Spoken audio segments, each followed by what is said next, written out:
Ya pemirsa, kegaduhan kembali terjadi menjelang Pilpres 2024. DKPP menyatakan Ketua Komisi Pemilihan Umum Hashim Asyari terbukti melanggar kode etik terkait tindak lanjut putusan Mahkamah Konstitusi yang meloloskan Gibran Rakabuming Raka sebagai calon wakil presiden. Dan untuk membahas hal ini telah bergabung bersama kami Wakil Komandan Tim Hukum dan Advokasi TKN Prabowo Gibran, Fahri Bahmid, serta Direktur DIP Indonesia Neni Nurhayati. Dan sebelumnya pemirsa, kami juga sebetulnya sudah mengundang pihak KPU dan Bawaslu, namun sayang sekali keduanya tidak bisa ikut bergabung pada sore hari ini. Baik, kita sapa terlebih dahulu Mas Fahmi. Mbak Neni, selamat sore. Selamat sore, Mbak. Selamat sore, Mbak. Baik, kita ke Mas Fahmi terlebih dahulu. Mungkin Mas Fahmi, KPU disebut-sebut disanksi etik gara-gara Gibran. Bagaimana tanggapan dari TKN? Ya, ini hal yang biasa saja ya, karena memang desain hukum pemilu kita seperti itu, ada saluran-saluran penyelesaian, mana yang terkategori sebagai pelanggaran administratif, mana yang terkait dengan pelanggaran yang bersifat pidana, mana juga sifat pelanggaran yang memang sifatnya hasil, yaitu di Mahkamah Konstitusi. Nah, kebetulan saja karena dalam penyelenggaraan kegiatan pentahapan pemilu dan seterusnya itu sangat potensial gitu ya, terjadinya adanya satu tindakan yang dianggap sebagai unprofessional conduct. Sehingga dengan demikian penyelenggara itu sangat rentan atau sangat potensial untuk dikategorikan sebagai melakukan pelanggaran etik. Jadi sebenarnya itulah desain hukum pemilu kita gitu ya, bahwa penyelesaian dan alur penyelesaiannya itu, kanal-kanal penyelesaiannya itu sudah diatur sedemikian rupa dalam Undang-Undang 7 2017 tentang pemilu. Jadi dengan demikian kami memandang bahwa memang kalau yang sifatnya pelanggaran etik ya memang sanksi etik. Kalau yang sifatnya pelanggaran yang bersifat administratif, pelanggarannya administratif, sanksinya adalah administratif. Kalau pelanggaran yang sifatnya yang berkaitan dengan hasil, maka penyelesaiannya di Mahkamah Konstitusi. Jadi terkadang jangan kita mencoba untuk mencampur adukan bahwa adanya pelanggaran etik, maka orang dengan serta-merta membuat satu konklusi secara hukum bahwa atau membuat satu konklusi secara politik bahwa ini terkategori atau ini dianggap sebagai sebuah pelanggaran yang berkaitan dengan legitimasi pemilu itu sendiri. Itu tidak sama sekali. Jadi memang konstruksi bernegara kita seperti itu dalam hukum pemilu kita memang demikian. Jadi kami anggap ini sesuatu yang general saja, sesuatu yang biasa saja. Kalau misalnya komisioner KPU baik secara kolektif maupun orang per orang itu dikenakan dengan satu sanksi dan tindakan-tindakan tertentu yang ditetapkan oleh oleh DKPP.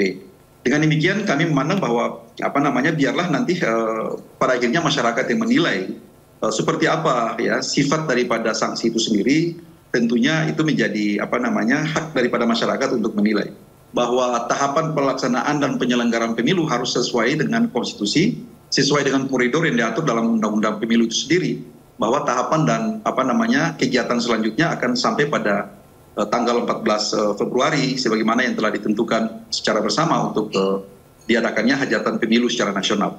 Mungkin demikian seperti itu. Baik, Mas Fahri, artinya ini suatu hal yang general saja kalau memang Ketua KPU dan juga anak buahnya disanksi etik atas pencalonan Gibran. Lalu dari TKN sendiri melihat sejauh ini, apakah putusan dari DKPP ini juga kemudian memiliki implementasi terhadap pencalonan Gibran pada pemilu mendatang? Sebenarnya tidak, secara konstitusional itu tidak ya. Kami sudah merespon, saya juga sudah membuat beberapa tulisan tadi pagi, tadi malam gitu ya. Itu sudah mencoba meluruskan persoalan-persoalan jangan sampai terjadi konfusius dalam masyarakat ya.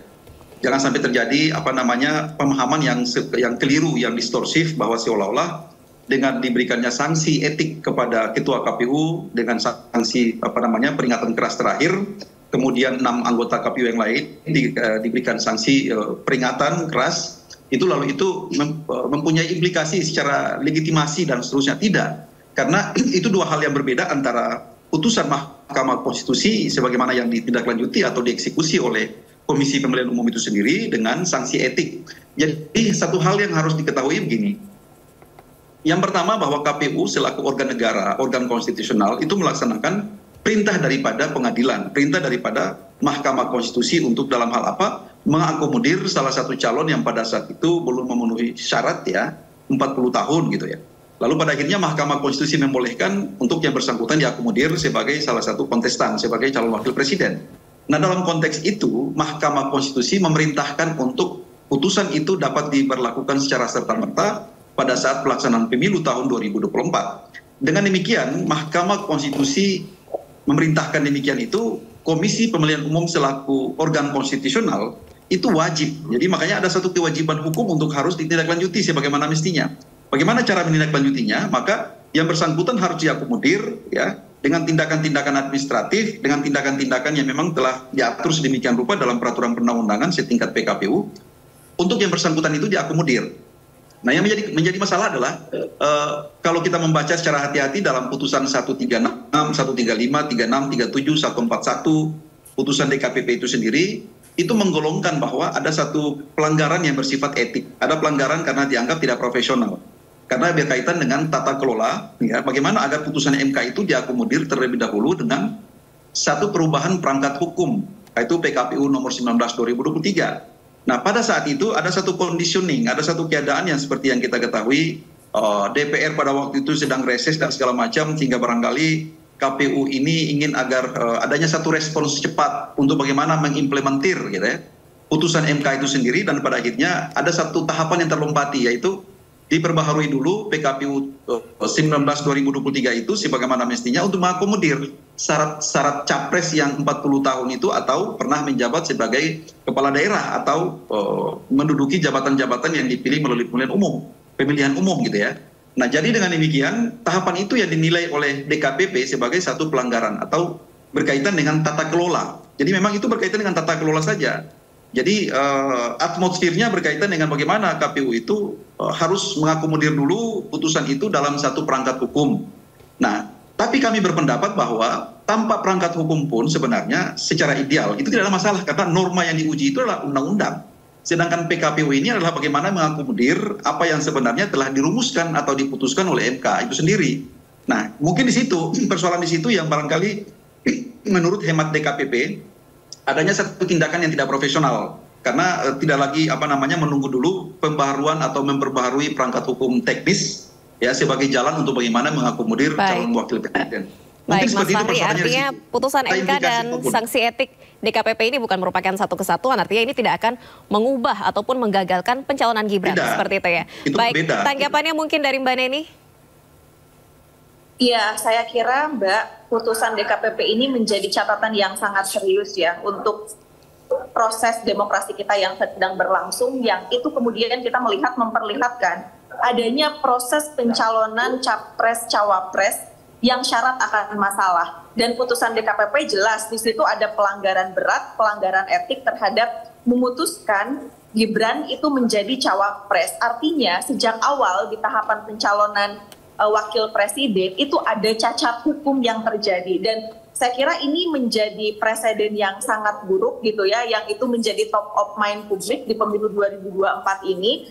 Meskipun ini kan kita kalau bicara soal bagaimana nanti memenangkan kontestasi elektoral, permasalahan etik ini menjadi masalah yang serius saya kira di kemudian hari gitu ya, karena di situ ada proses hukum yang dilakukan juga secara ugal-ugalan gitu ya, dan ini yang kemudian juga pada proses politik yang akan jalan nanti di DPR apabila nanti itu dimenangkan gitu oleh paslon ini akan terus dipermasalahkan juga oleh publik. Meskipun tadi juga disampaikan oleh Pak Fahri bahwa putusan DKPP ini tidak berimplikasi pada pencalonan Gibran sebagai cawapres itu sendiri, tetapi yang menjadi pertanyaan, apakah DKPP sebenarnya bisa gitu ya membuat pencalonan Gibran itu sebagai cawapres itu kemudian ditinjau ulang dari putusannya?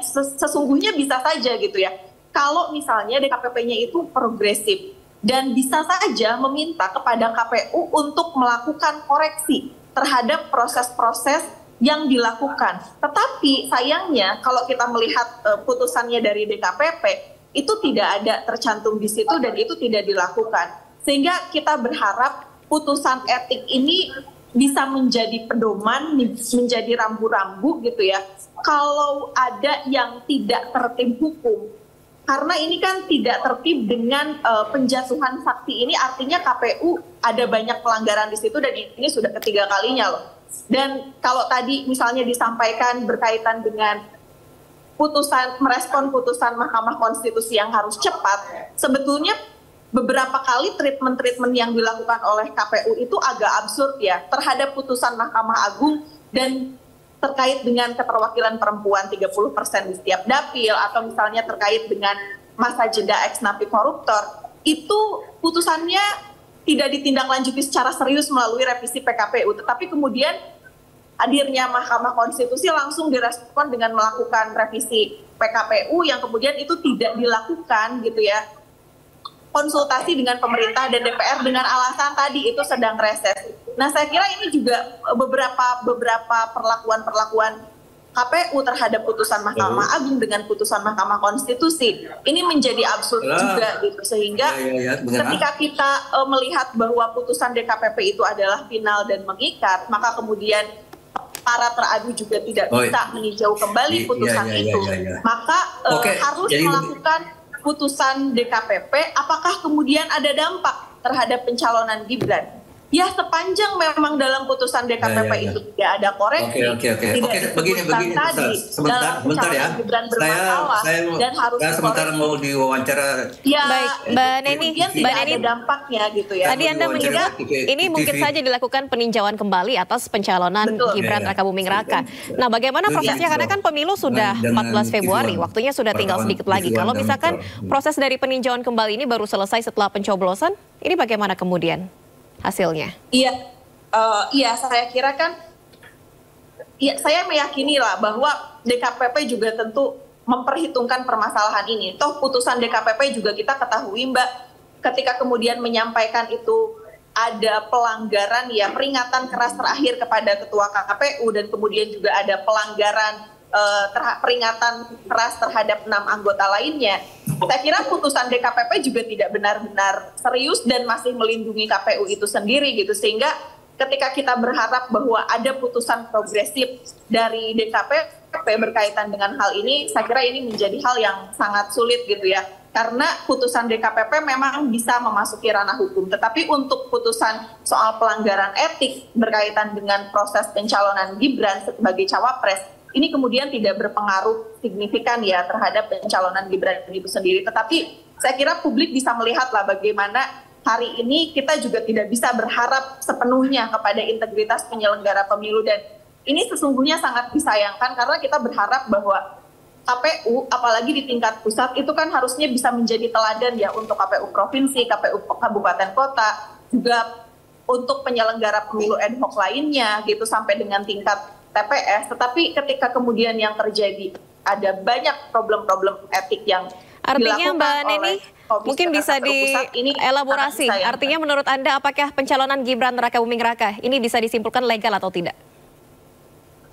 Kalau kita melihat ya sesungguhnya dengan proses yang tadi ya cacat hukum itu sebetulnya ilegal gitu ya. Tetapi lagi-lagi tadi ketika kemudian permasalahannya MK saja, Mbak, kalau kita di Majelis Kehormatan Mahkamah Konstitusi saja kan menyampaikan bahwa putusan MK terkait dengan uji materi batas usia capres-cawapres yang menjadi jalan mulus Gibran itu untuk maju di pemilu 2024 itu pelanggaran etik, tetapi kan kemudian tidak merubah keputusan itu sendiri.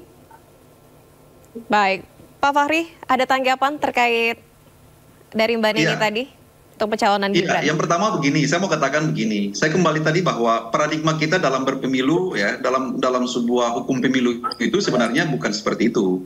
Bahwa sudah dipilakan ya, sudah dikonstruksikan sedemikian rupa mana yang termasuk dalam ranah etik, mana yang termasuk dalam ranah hukum, mana yang terkait dengan ranah atau domain konstitusional. Nah, saya mau katakan begini bahwa persoalan pencalonan Gibran ini muaranya kan dari sana, yaitu muaranya adalah produk Mahkamah Konstitusi yang mana telah mengatakan pasal-pasal tertentu dalam Undang-Undang 7 2017 itu adalah inkonstitusional sepanjang tidak dimaknai bahwa orang yang pernah menduduki jabatan kepala daerah itu boleh dicalonkan. Itu yang pertama. Yang kedua, dalam rangka itu KPU menindaklanjuti sebagaimana mestinya. Gitu ya. Jadi kalau KPU sudah menindaklanjuti sebagaimana mestinya, lalu ada persoalan-persoalan deviatif, ada persoalan-persoalan yang secara etik barangkali mungkin dianggap unprofesional, maka tentunya etiknya yang dikenakan gitu ya. Jadi kalau bicara masalah etik ini kan orang per orang. Dia tidak ergo omnes. Dia bukan merupakan satu produk putusan hakim atau putusan pengadilan atau putusan lembaga negara tertentu lalu mempunyai impact kepada semua pihak. Makanya orang per orang aja sanksinya itu sanksi orang, sanksi secara personal, dia bersifat partikelir. Jadi itu yang susah kalau kita ingin menggoda seperti dulu ada MK itu kan banyak orang menggoda juga agar MK itu mengeluarkan satu produk putusan yang bersifat ultra vires. Artinya mandat konstitusional yang diberikan kepada MK sama seperti mandat konstitusional yang diberikan kepada DKPP. Artinya apa? Fokus kepada soal-soal yang berkaitan dengan etik. Nggak boleh mengatakan bahwa satu produk itu nanti dia bernegasi mempersoalkan legalitas daripada entitas pencalonan itu sendiri. Itu nggak ada sama sekali. Itu yang pertama. Yang kedua, saya menyatakan begini. Upaya hukum atau kreasi yang dilakukan oleh berbagai pihak. Saya ambil contoh dalam putusan 145 tahun 2023 yang diajukan oleh Profesor Denny Indrayana dan Zainal Arifin Mokhtar pada saat itu untuk mengoreksi putusan nomor 90 tentang eksistensi Gibran pada saat itu sebagai calon wakil presiden. Dalam putusan itu MK mengatakan apa? MK bilang nggak bisa. Clear, putusan nomor 90 itu udah clear. Karena kenapa? Mereka mendalilkan bahwa kalau Mahkamah Konstitusi sudah bertindak sebagai positive legislator, bukan negatif legislator, maka tentunya produk daripada putusan MK itu sendiri dapat diuji formalitasnya, apakah memang pembentukan norma itu telah sesuai atau sejalan dengan konstitusi atau tidak. Dan apa yang terjadi? Putusan 145 itu MK mengatakan tidak bisa. MK menolak permohonan itu dengan menguatkan eksistensi daripada putusan nomor 90. Nah, saya mau katakan dalam soal ini begini, bahwa kalau kita mencoba berpandangan dengan hal seperti ini, itu etik. Etik itu jangan dicampur adukan dengan persoalan legalitas dan konstitusionalitas gitu loh. Itu susah, nggak bisa ketemu gitu, karena memang muaranya ke sana. Jadi itu sampai dengan kapanpun nggak bisa. Jadi produk etik tetap berorientasi pada sanksi etik yang diberikan kepada Mbak Neni, tanggapannya ranah etik dan ranah hukum tidak bisa dicampurkan tidak bisa dari sama. Mas Fahri. Ada tanggapan Mbak Neni? Iya, tetapi kan begini ya Pak, kita juga dalam negara demokrasi perlu ada menjunjung tinggi asas proses penyelenggaraan pemilu itu yang free and fair election gitu ya, dari awal. Tapi kalau misalnya sejak dari awal ada terdapat banyak cacat hukum, menghalalkan segala cara untuk meraih kemenangan gitu ya, untuk bisa menjadi cawapres, itu kan artinya gitu, meskipun memang itu ada kaitannya dengan etik, oke, itu personal gitu, tetapi ketika ini kemudian berimplikasi kepada kepentingan publik, saya kira itu menjadi problem yang sangat serius. Jadi ketika hari ini DKPP menyebutkan bahwa ada pelanggaran etik berat di situ yang dilakukan oleh Ketua KPU, kita juga menjadi ragu terhadap proses penyelenggaraan pemilu yang saat ini sedang berjalan. Ini kan persoalan membangun trust publik itu harus dicerminkan dari bagaimana personality dari penyelenggara itu sendiri. Berkaitan dengan tadi, itu menjadi dua hal yang tidak dipisahkan. Saya kira ini menjadi dua hal yang itu tidak bisa dipisahkan. Meskipun memang tadi berbagai putusan-putusan ya itu sifatnya karena ini etik itu personal. Tetapi kan lagi-lagi kalau kita ingin membangun sebuah negara demokrasi yang memiliki kredibilitas gitu ya, dari bukan hanya hasilnya saja, tetapi melalui prosesnya yang sesuai dengan aturan perundang-undangan, maka saya sampaikan bahwa personality itu tentu punya keterikatan juga dalam dia memilih dan juga melakukan sebuah keputusan. Apakah di sana ada kepentingan politik atau tidak? Apakah saat ini misalnya ketika KPU melakukan revisi PKPU pencalonan pada saat itu karena hanya menindaklanjuti putusan dari Mahkamah Konstitusi, apakah itu hanya menindaklanjuti putusan Mahkamah Konstitusi atau kemudian sebetulnya ada kepentingan politik di situ, terjebak kepentingan politik di situ? Karena ini juga menjadi hal yang saya kira absurd ya. Tadi saya sampaikan ketika ada Mbak Neni, artinya tadi Anda menyebut apakah free and fair election ini masih mungkin akan terjadi di pemilu mendatang? Saya kira masih mungkin terjadi selama kemudian kita tidak bisa mempercayai integritas penyelenggara pemilu kita hari ini. Integritas penyelenggara pemilu tidak bisa dipercaya. Tanggapannya mungkin, Mas Fahri? Iya, ini susah kalau kita mendiskusikan tentang rasa ya. Jadi kalau kami ini kan terbiasa dengan bagaimana memahami ini dalam perangkat hukum publik gitu ya. Kalau kita memahami dalam perangkat hukum publik bahwa apapun produk yang dihasilkan oleh pengadilan itu maka itu menjadi hukum. Dan yang kedua, sebagaimana yang kita ketahui, yang dilakukan oleh KPU itu cuma hanya menindaklanjuti produk konstitusional. Dan itu adalah perintah konstitusional. Nah, yang jadi soal adalah pada saat itu KPU tidak dulu mempersiapkan perangkat-perangkat teknis. Itulah yang dianggap ada pelanggaran tata kelola pelaksanaan penyelenggaraan pemilu yang profesional. Makanya dalam putusan itu kalau Anda membaca baik-baik sejumlah 190 halaman itu DKPP juga menyadari bahwa ini berkaitan dengan impact-nya adalah berkaitan dengan tata kelola penyelenggaraan pemilu yang benar, yang profesional, kira-kira seperti itu. Tapi bahwa substansinya tidak ada masalah. Substansinya ini adalah bagaimana mengeksekusi apa yang sebenarnya telah diputuskan secara konstitusional. Yang paling tinggi di situ adalah seseorang itu dibolehkan untuk mengikuti pemilu. Yang paling tertinggi derajat hukumnya adalah hak konstitusional daripada subjek hukum sebagai seorang Gibran itu dibolehkan oleh Mahkamah Konstitusi. Yang menjadi masalah di sini adalah persoalan operatif daripada tindak lanjut putusan itu sendiri. Nah, itu yang makanya saya katakan tadi bahwa itu ranahnya etik. Nah, kalau menjadi soal ranah etik ini, kalau kita mencoba mendebatkan soal-soal ini dalam konteks demokrasi yang deliberatif, dalam konteks demokrasi yang lebih dengan berbagai rasa dan subjektivitas kita, itu memang tidak bakalan selesai. Kira-kira seperti itu. Jadi kita kembali kepada apa yang telah diputuskan saja, bahwa memang rules-nya seperti itu, rule of the game-nya seperti itu. Bahwa ada etik, ada administratif, ada hasil, ada pemilu, ada pelanggaran pidana. Nah, itu semua kanal-kanal penyelesaiannya seperti itu. Tinggal kita melihat konteksnya yang mana. Kalau itu ada potensi pidana, maka pidana. Kalau itu administratif, administratif. Kalau itu menyangkut dengan hasil, nanti tunggu di MK. Kira-kira seperti itu. Jangan kita mencoba untuk mencampur adukan penyelesaian sesuai dengan kanal-kanal hukum yang tersedia. Kalau itu yang terjadi, maka kita menjadi bernegara tidak tertib, gitu ya. Karena ada satu pemaksaan kehendak ataupun mungkin pemaksaan pemikiran bahwa harusnya seperti ini dan seperti itu. Padahal kita tertib dalam penyelenggaraan negara, salah satunya adalah tertib dalam mengikuti kaidah-kaidah hukum pemilu itu sendiri. Baik. Nah, demikian seperti itu, Mbak.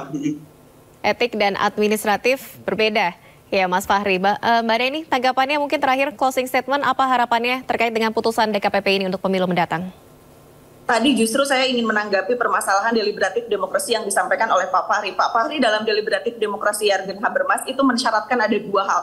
Pertama, ada masyarakat partisipatif, kedua ada masyarakat kritis. Apakah dua hal ini kemudian itu diakomodir di negara kita, di negara demokrasi kita? Saya kira ini masih menjadi pertanyaan yang sangat serius, dan saya kira ini masih menjadi PR kita bersama. Harapannya ke depan saya tentu mengharapkan bahwa KPU sebagai institusi penyelenggara pemilu yang semestinya itu bisa menjaga marwah dan reputasi, tidak justru terlibat dalam kepentingan politik yang itu tentu akan ada spekulasi negatif, dan pada akhirnya publik menjadi tidak percaya kepada KPU. Karena kita berharap pemilu 2024 ini bukan hanya sekedar prosedural saja, tetapi kita juga mengharapkan demokrasi yang substansial. Dan saya tentu sebagai masyarakat sipil sangat khawatir terhadap penyelenggara pemilu kita hari ini yang itu sedang tidak baik-baik saja, yang ini butuh pengawalan secara maksimal dan ekstra dari masyarakat civil society, terutama ketika hari ini memperlihatkan bahwa penyelenggara pemilu tidak mampu menjadi teladan, para aktor politik tidak mampu menjadi negarawan. Saya kira ini menjadi keresahan kita semua, dan ini menjadi keprihatinan kita bersama yang sudah juga banyak digaungkan oleh para perguruan tinggi di Indonesia menjelang merespon dinamika pemilu 2024 ini. Baik, dinamika pemilu 2024 ini memang kita harapkan dengan adanya putusan ini juga ada perbaikan-perbaikan terutama untuk penyelenggara pemilu mungkin tahun ini ataupun bisa di pemilu selanjutnya. Terima kasih Wakil Komandan Tim Hukum dan Advokasi TKN Prabowo Gibran, Mas Fahri Bahmid, dan juga Mbak Neni, Direktur LIP Indonesia telah bergabung di Sindo Sore. Sayang sekali waktu kita sudah habis sore hari ini. Salam sehat, selamat sore.